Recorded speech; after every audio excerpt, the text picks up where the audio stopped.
সম্প্রতি একটি কওমি মাদ্রাসায় 11 বছরের ছাত্রীকে ধর্ষণের অভিযোগ উঠেছে। একজন আলেমের উপরে এমন ঘটনাগুলো বারবার ঘটছে, এর প্রতিরোধের উপায় কি বলে আপনি মনে করেন? সর্বপ্রথম কথা হলো যে মাদ্রাসা হোক আর স্কুল হোক, আবাসিক প্রতিষ্ঠানগুলোতে যে সমস্ত অনাচার হয়, এই অনাচারগুলো বন্ধে আমাদের পদ্ধতিগত বেশ কিছু সংশোধনী আনা গুরুত্বপূর্ণ। আমরা জানি যে আবাসিক প্রতিষ্ঠানগুলোতে নানাবিধ অনাচার হয়ে থাকে।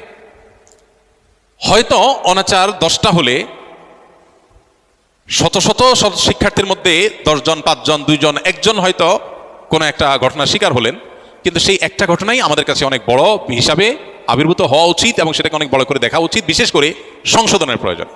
কিন্তু দুর্ভাগ্যজনক বাস্তবতা হলো বাংলাদেশে আলেম ওলামা, হুজুর এবং মাদ্রাসার বিশেষ করে যদি কোনো নেগেটিভ কোনো কিছু পাওয়া যায় তাহলে আর কোনো কথা নেই। ঠিক একই ধরনের বা এর চাইতে আরো ভয়াবহ কোনো বিষয় যদি অন্য ক্ষেত্রে ঘটে তাহলে সেক্ষেত্রে